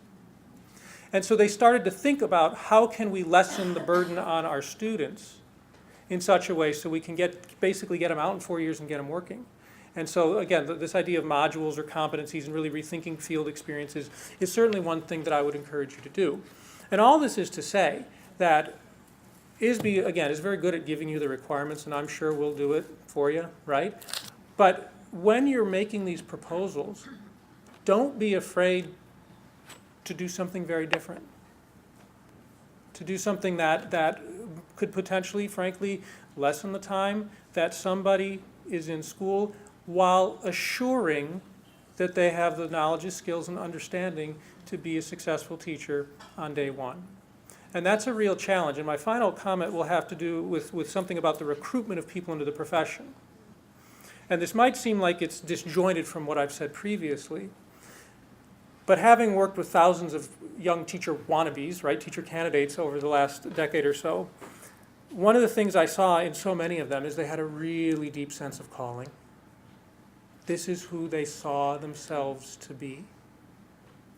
And while we emphasize in our Illinois professional teaching standards, certainly I'm sure all of you are familiar with the work with Carol Tomlinson, we emphasize making sure our teacher candidates are able to differentiate for students when they're in the classroom, when they're the teacher of record. We don't do that at all or very well in teacher education. And I think it's important to really contemplate, what would that look like? What would that look like when you have people that have such a powerful sense of calling, who want to get in front of kids so very badly, and might have some okay beginning chops? They might be able to do something. What would that look like when we're thinking about, and this is something of research interest of mine, it certainly is germane to elementary and early childhood education, what would that look like when we think about the recruiting of males into the early childhood field? How can we support people in allowing them to live what they conceive their dream to be in a way that prepares them well, makes them feel good about themselves, and lets them do the real work, which is get in front of children and help the children feel good about themselves and start to live their dreams. So again, I'm happy to take questions about the regulatory aspect of things all the time. You can email me and so forth. Unlike Jim, I'm not responsible enough to make a PowerPoint slide and put my email on it, and I always forget business cards.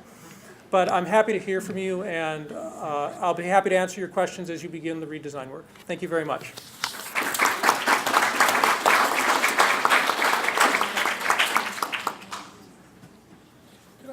Say something about competency. Oh, no, we don't have a question.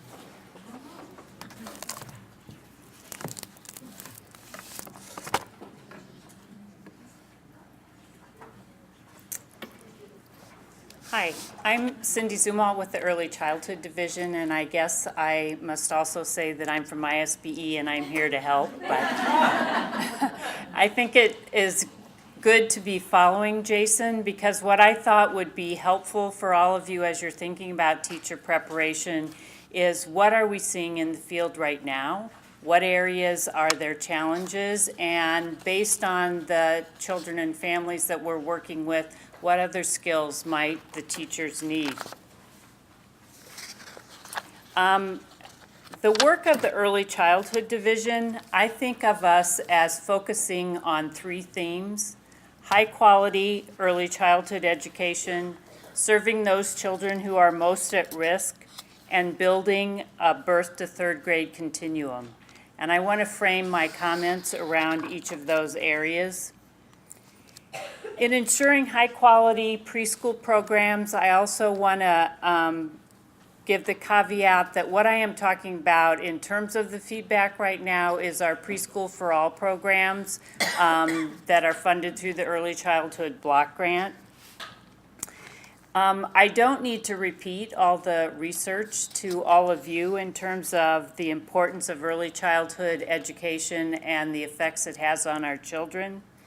I did want to put up a list of what we are thinking high-quality early childhood education includes, and let you know that when we are monitoring our programs, those are the kinds of things that we are looking for.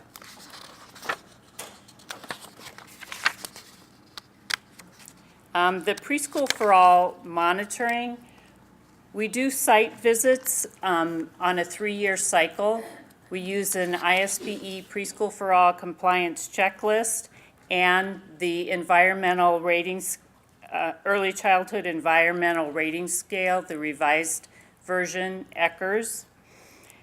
Monitoring includes an on-site visit by a National Lewis University assessor using both of these instruments. There's one compliance checklist for each program and an ECHRS report for each classroom that's observed. Programs are then required to submit a continuous quality improvement plan based on the findings from their monitoring report. We have been reviewing the monitoring data over the past 3 years, and there are 3 areas in particular that I want to discuss. The first is assessment.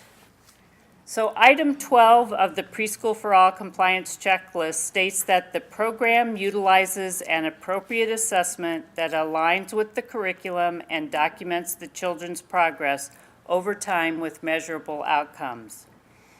A research-based assessment tool that aligns with the curriculum is used to determine each child's education plan. Portfolio collections measure progress over time. Assessment involves regular, ongoing observations that reflect children's involvement in typical daily classroom activities and is aligned with the Illinois Early Learning and Development Standards. A portfolio for each child contains a research-based developmental checklist that measures progress over time. Individualized collections such as work samples, photos, anecdotal notes, that reflect the IELDS and a narrative summary report. As you can see from the table, there have been some improvements over time in using a research-based assessment tool with ongoing regular observations. The challenges have been more focused on portfolios, including are not being individualized, not reflecting the IELDS, and not being used to develop narrative summary reports. One of the notes that is on several of the compliance checklist reports, which is fairly disturbing, is that items are only being collected to satisfy the requirement for a portfolio. Since we know this is a challenge for teachers, we pulled together a work group with expertise in this area to develop training on assessment and portfolios. There's a training of trainers being conducted later this month, and the training for programs will be rolled out for next school year. Some of the key points that will be emphasized are that a portfolio should include samples that are authentic and demonstrate progress or development over time. Samples that reflect the learning standard that the sample is intended to document, observational notes that detail the learning skill, and samples that include interpretation of child's learning. In using portfolios, teachers should be intentionally using insights from portfolio items to plan effective lesson plans and differentiate instruction for each child in the class. They should also be reviewing the portfolio samples, gathering insights, and summarizing their information in a narrative report that they can share with parents. The next area I want to talk about is curriculum. Item 10 of the Preschool for All compliance checklist states that the program uses a research-based curriculum that aligns with the Illinois Early Learning and Development Standards. The curriculum must be research-based. Lesson plans need to show connection with the benchmarks from the IELDS, and lesson plans should be designed to meet individual child's needs. As you can see from this chart, they are doing a very good job in terms of identifying a research-based curriculum that is aligned with the IELDS. The challenges have been focused on lessons planned, particularly the fact that lesson plans are not individualized. The other issue is that while programs have research-based curriculum, there are still challenges with using the curriculum with fidelity. One example is that is often noted is that there are worksheets in the portfolio or evidence of worksheets being used.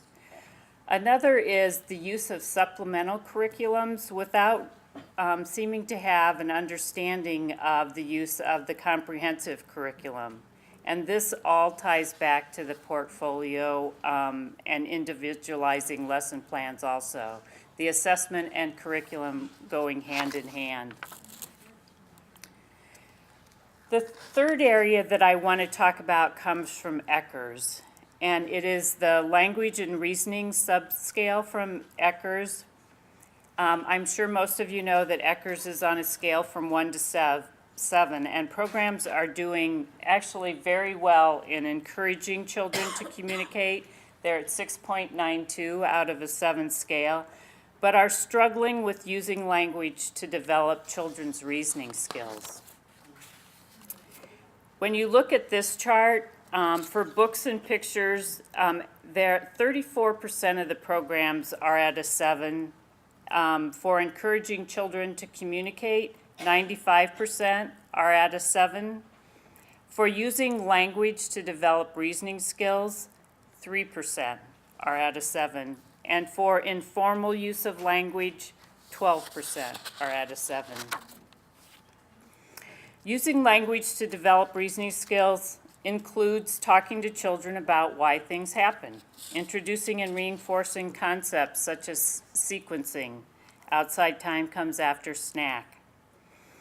According to ECHRS, if Teachers are going to increase their score beyond a 4. They need to encourage children to talk through and explain their reasoning when solving problems, asking them questions, not just providing answers, encouraging children to reason throughout the day using actual events and experiences during all activities and routines, not just when they're using certain materials, introducing concepts, using open-ended questions, and asking children what, where, why, how. As opposed to what Jason said, I think it was very good that he was asking them lots of questions and trying to figure out their reasoning along with the curriculum. I think this is actually a very good example of what we do and don't want to see in a classroom. Our children are capable of so much more than pasting heart shapes on a cutout form. They can understand how a heart works, and they want to know that. I know it's hard to see the writing, so I will read it to you. Heart, 3 blue, 3 red, right here in your chest, as big as our fist. It is supposed to beat.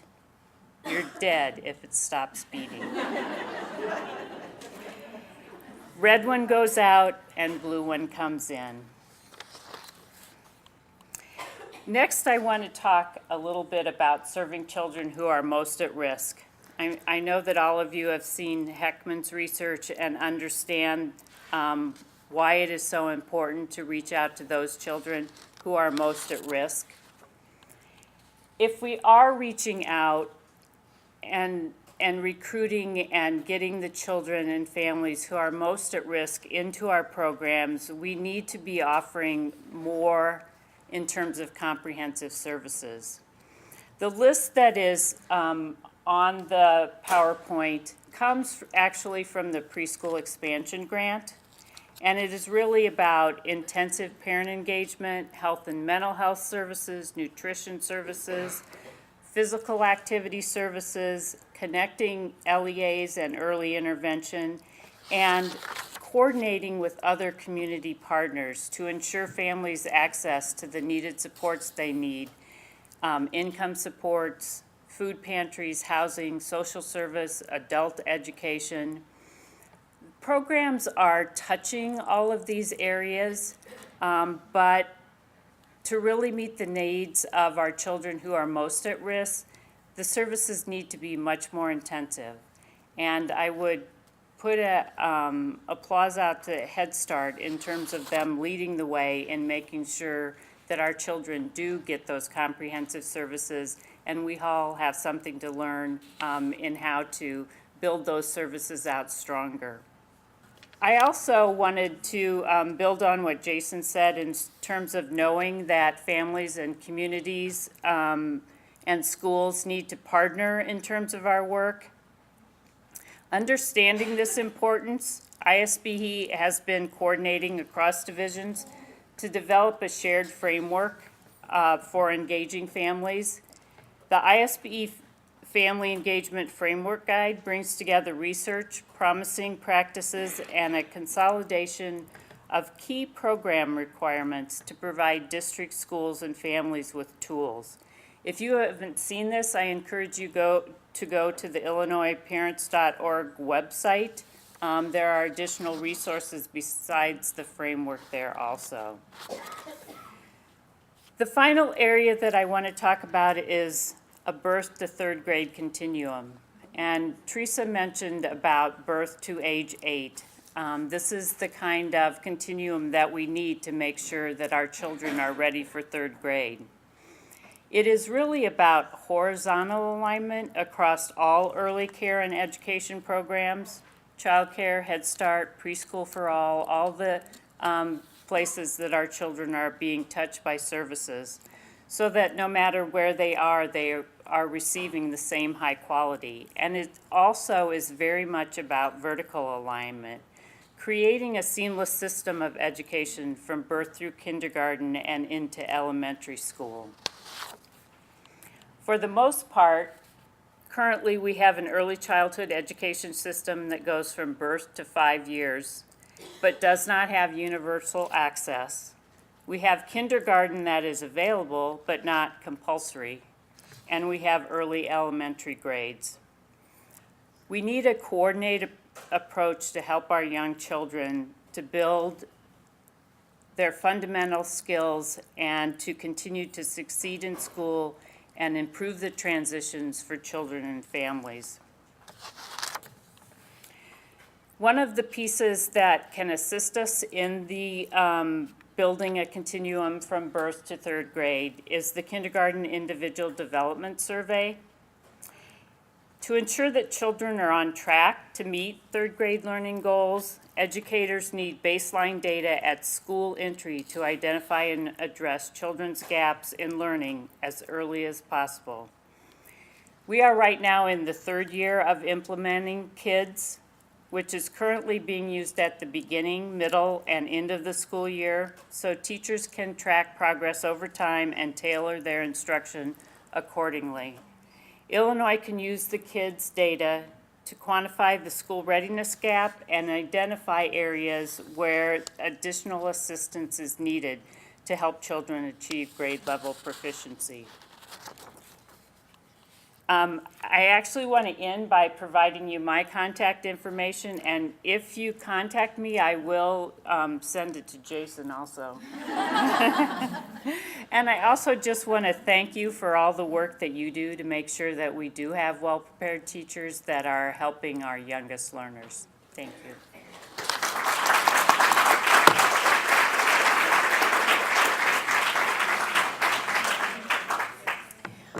Teresa, you have a question on a card about the early childhood grade span, age span. And so I'd like it if you would address that briefly. We'll pass the mic down to you, and then I'm going to walk the mic back to Ann and Janine for questions from you. We should have about 10 minutes remaining so we can all get up and stretch. So this question, I love it because it gets to what I was saying, aren't we surprised at the data that I shared? But the question is, when I gave the data about 50% of teachers who actually had a bachelor's degree or more, was that really 0 to 5, or were you talking about 0 to 8 classrooms? No, really, from that study, it was for 0 to 5. And I do think, it is pretty surprising, and it goes against the way that people are thinking about early childhood educators. It is a much more educated group that we're starting with than people think. I want to go back to earlier conversations that were well, all of this, okay? We heard a lot about breaking down silos. We heard a lot about fairness, and I would like to frame the discussion around equity, because fairness is subjective, equity is real. So with that said, I'll come off my soapbox.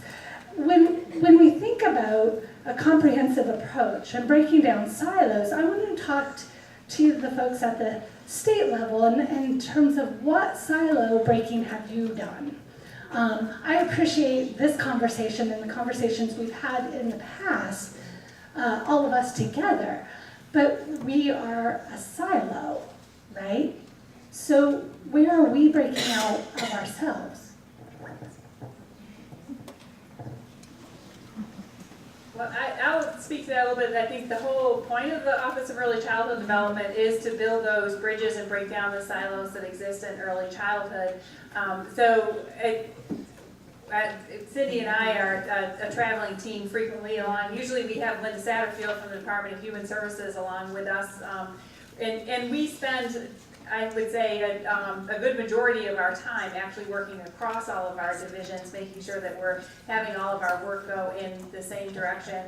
And I think that is happening not just in early childhood, but across the entire educational spectrum. So the P20 Council, which really looks at our whole education system from birth to career, has been around for several years now in our state, and I think does a lot of work to work across the different areas of education to build a more seamless system.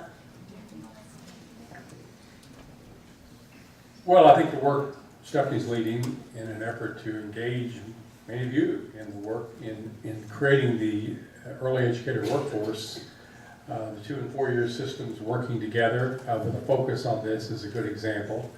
I would say, I want to emphasize something that Jason said. I think as you're developing these programs, there's an opportunity to think innovatively about competency-based and modularized. I spent a lot of time put funding behind an organization called Western Governors University, which some of you may know, who do teaching degrees. We have won many awards for high-quality teacher preparation, and they're a competency-based organization, nonprofit. Share just a quick example. I talked to a woman who was a CPA who wanted to come back and be, in this case, a high school math teacher. And she went to many of her traditional universities and asked how long it would take and how much it would cost. And they told her 3 to 4 years, and even in-state tuition, it was going to be in the tens of thousands of dollars. And she went to Western Governors to their program, and she said, asked those questions, and they said, well, we don't know how long or how much because we don't know what you already know. And so all of their programs are set up, and you can take assessments and challenge courses, and if you already know what's in the course, you get the credit. She got 31 credits her first semester because she knew math already better than most high school math teachers. And then she got to spend her time focusing on what she didn't know, which was how to teach math to a group of hormone-driven adolescents in a high school classroom. And the long and short of it was, in a year and a summer about, with some student teaching, at a cost of about $15,000, she was in a classroom being an effective teacher. So I think early childhood is, you're not as encrusted perhaps with some of the traditions, and I would encourage you to think about that. We need to think about that more broadly. The other thing I'd say too, on the fairness issue, the only reason I use that is we did an analysis looking across the country, and I understand the point about equity, but we use equity in education, and we use it a lot, and that's okay. But we did a national study with a 60,000 general public sample about what plays well, what works in talking about these issues with the public. And things like equity and affirmative action and all of these, people just don't respond well to. But there's a general American commitment to fairness. And it doesn't need to, and so when you can show data like we've seen this afternoon here today, I think people get it. It's not fair. It's not giving people a fair opportunity to show what they know and are able to do. So I just, as far as a general conversation, I would just share that. But I do hope, as we're developing these programs in early childhood, we'll look at the changing trends, not just in teacher education, but across the education continuum, and begin, if we're trying to bring these adults back in, we know, for example, that nothing increases the likelihood that an adult will finish a college credential more powerfully than getting credit for something they already know. It's called prior learning assessment, and that's a national studies have been done. If you can give them some credit for what they already know coming in, the likelihood they'll finish that degree, Latinos are 8 times more likely to complete, and everybody's twice as more likely to complete. So I just want to echo what Jason said and think about that as we're designing these programs innovatively. Great points, of course. I'm going to go back to the silo thing. I think what the problem is it's, as some people said earlier today, or what a concern is that preaching to the choir. This group is all about early childhood, and we sit together a lot and talk about it. But I don't feel like ELED invites us in, or high school invites us in, and when they do refer to early childhood, it's like, what can we do for them? And I want to say, do you know what we're doing for you already? I'd like to see a high school pass an Eckert, or a junior high pass it. When do they do a test on encouraging and communicating, language and reasoning, talking through patterns?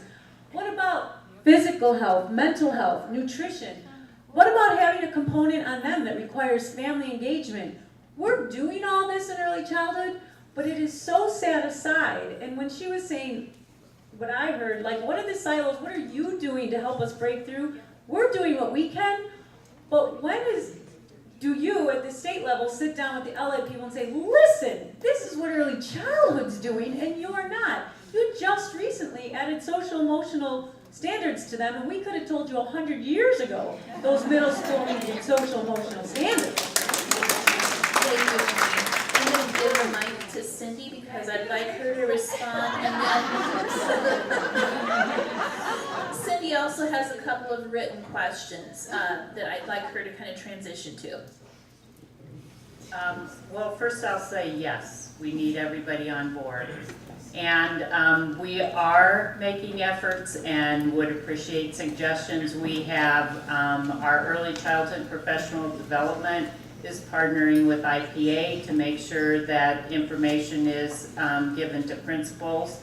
One of the more exciting things that happened in the past year, there was birth to third grade policy work that included what I call K-12 people at the state board and early childhood people. And those kind of cross conversations have had an impact. We have Jason at the table, and he has been more involved with early childhood, starting with those conversations. And I just want to say it's very important work, and we will continue that process. So I think one of the questions was pretty much that. Did somebody also write this question? Yeah. Okay, the other question was how can pre-K to 12 courses be effective in preparing early childhood education teachers to facilitate learning in young children with disabilities? I don't think that's a nutshell answer, but I do think what I was talking about in terms of individualizing instruction, individualizing assessment, using assessment to guide the instruction is what works for children with disabilities as well as children without disabilities. And that is a strategy that our teachers are, I would say, not as proficient as what they need to be. And so working on that is important.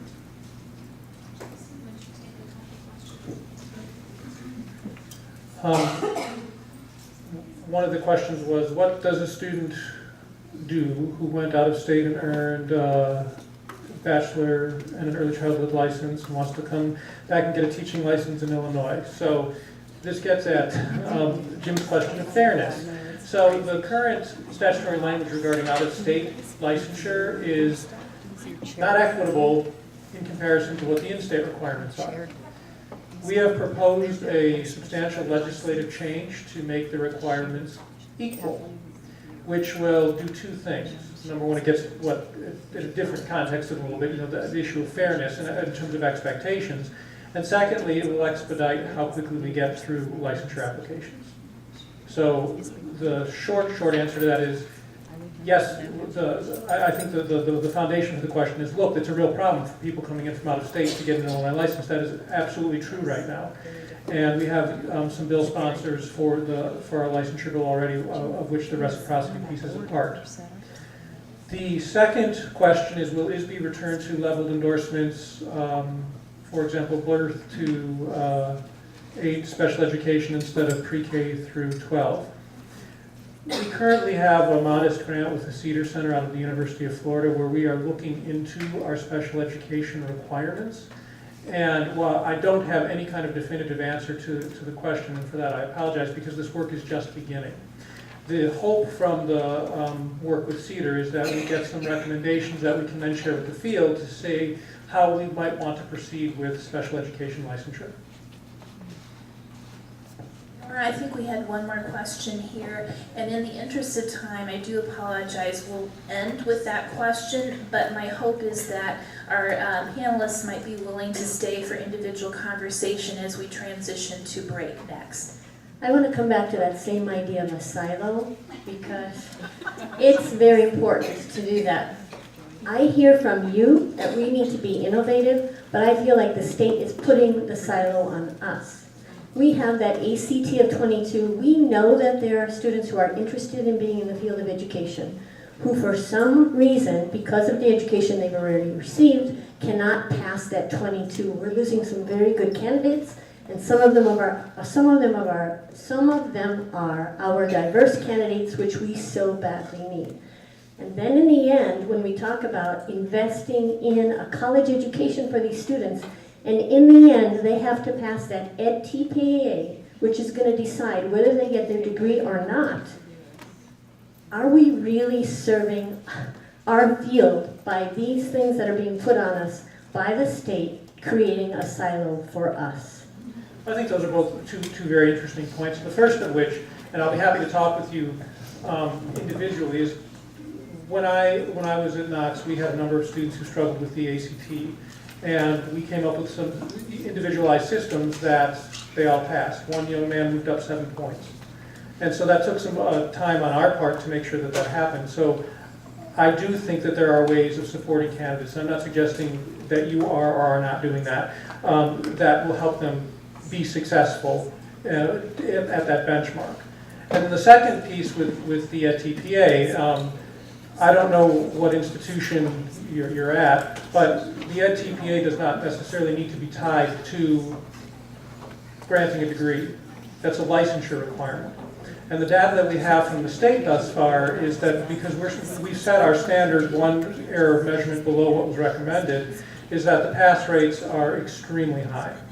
That is, we're not looking at, and this was not only with Caucasian candidates, but also diverse teacher candidates, that there was no difference between their ability to pass the exam for the next 2 years at the 35 and moving up to 37 and so forth. It is something that, of course, we will track in the same way that prior to my arrival at the agency, we tracked what occurred with the basic skills test and saw that at what was at the time considered to be a reasonable decision was found not to be. May I ask you, and I so apologize, this is important, meaningful conversation, but may I ask you to join me in thanking our panelists today?